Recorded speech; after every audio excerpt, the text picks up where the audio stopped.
Morning students, प्रश्नावली 10.1 के आखिरी 3 प्रश्न, प्रश्न नंबर 15, 16 और 17 को आज इस वीडियो के माध्यम से करेंगे। सबसे पहले प्रश्न नंबर 15 की स्टेटमेंट पढ़ लेते हैं। प्रश्न नंबर 15 में देखा, स्वीटी 75 मीटर भुजा वाले वर्ग के चारों ओर दौड़ती है और बुलबुल 60 मीटर लंबाई और 45 मीटर चौड़ाई वाले आयत के चारों ओर दौड़ती है। कौन कम दूरी तय करती है?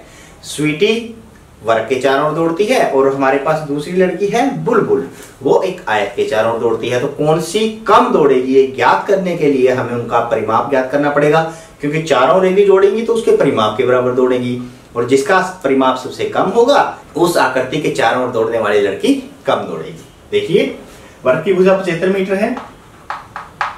हम वर्ग का परिमाप ज्ञात कर लेते हैं। वर्ग का परिमाप ज्ञात करने का सूत्र 4 गुणा भुजा, सीधी सी बात है, 4 भुजा होती है ना, तो 4 गुणा 75 मीटर, 75 को 4 से गुणा करें, 4 पंजे 20, 2 4 से 28, 2 30, 300 मीटर है जो वो पहली जो लड़की है हमारे पास स्वीटी वो दौड़ी है। अब दूसरी जो बुलबुल है, आयत की लंबाई 60 मीटर, उस आयत की चौड़ाई 45 मीटर है। अब हम निकालेंगे यहाँ पे आयत का परिमाप, और परिमाप निकालने का सूत्र आपको पता ही है, 2 ब्रैकेट में लंबाई जमा चौड़ाई, आयत का परिमाप तो 2 ब्रैकेट में लंबाई 60 मीटर जमा 45 मीटर, अर्थात 2 गुणा में इन दोनों को जोड़े 105 मीटर, और जब दोनों की गुणा करेंगे तो 210 मीटर हमारे पास इसका परिमाप आ जाएगा आयत का। अब स्वीटी दौड़ी 300 मीटर और बुलबुल दौड़ी 210 मीटर, क्योंकि बुलबुल इसके चारों ओर दौड़ी थी, तो इससे सिद्ध हो गया, इससे हमें ज्ञात हो गया कि बुलबुल है वो कम दूरी तय की है उसने। ठीक है ना, कम दूरी तय की है बुलबुल ने। ठीक है, अब प्रश्न नंबर 16 को देख लेते हैं कि निम्न प्रत्येक आकृति का परिमाप ज्ञात कीजिए। आप उत्तर से क्या निष्कर्ष निकालते हैं? ये आकृतियां 4 दे रखी हैं, इन चारों का परिमाप ज्ञात करना है। सबसे पहले इस आकृति का परिमाप हमें ज्ञात करना आता है। क्या होता है वो हम वर्ग से भी निकाल सकते हैं, वो आयत से भी 4 भुजाओं को जोड़ के 25 सेंटीमीटर 25 सेंटीमीटर 25 सेंटीमीटर और 25 सेंटीमीटर हमारे पास क्या होगा 100 सेंटीमीटर। अब इसका परिमाप ज्ञात कर लें। इस आयत का भुजाएं देखे तो सीधी जोड़ ले, 30 सेंटीमीटर 20 सेंटीमीटर 50 और 30 80 और 20 100 सेंटीमीटर हो गया ये भी। और इसका परिमाप निकालेंगे तो 10 और 40 50 और 10 60 और 10 40 हमारे पास ये भी 100 सेंटीमीटर।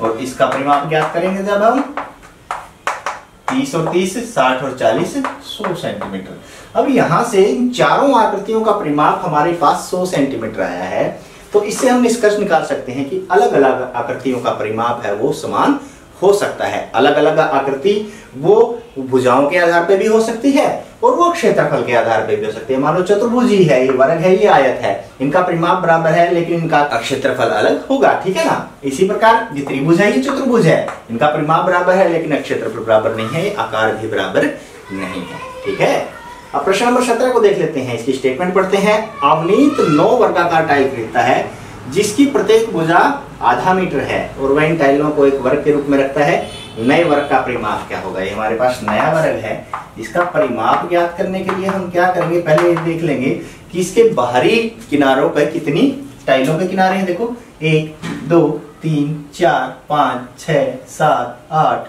9 10 11 12 है और एक किनारा आधा मीटर के बराबर है, तो आधा मीटर से गुणा कर देंगे, हमारे पास 6 मीटर इसका परिमाप हमारे पास आ गया है। ठीक है, अब दूसरा, शेरी को उसके द्वारा टाइलों को रखने की व्यवस्था पसंद नहीं आई, वहीं टाइलों को एक क्रॉस के रूप में रखवाती है शेरी। इस व्यवस्था का परिमाप कितना होगा?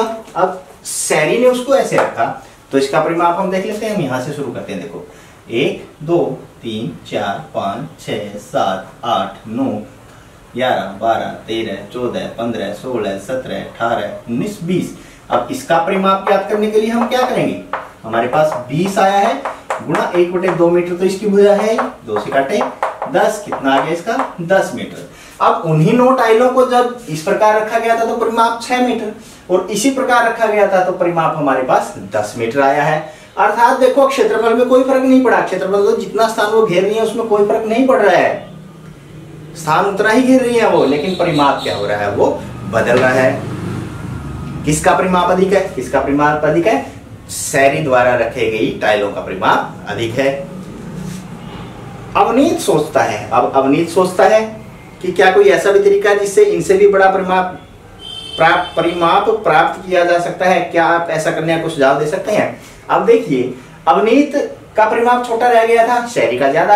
अवनीत ने सोचा मैं दोबारा इसको अरेंज करूंगा और देखूंगा कि मैं इससे ज्यादा परिमाप ला पाऊंगा। तो देखिए, आप अवनीत के साथ सोचिए और इस प्रकार से 9 टाइलों को रख के देखिए कि वो टूटी हुई ना हो, इनको तोड़ेंगे नहीं और किनारे भी आपस में मिले हुएंगे। उस आकृति को बना के आप कमेंट बॉक्स में जरूर डालिए और आशा है कि ये प्रश्न आपको अच्छे से समझ में आ गए होंगे। और इसी तरह की और वीडियो देखने के लिए हमारे साथ बने रहिए। तब तक के लिए बाय बाय।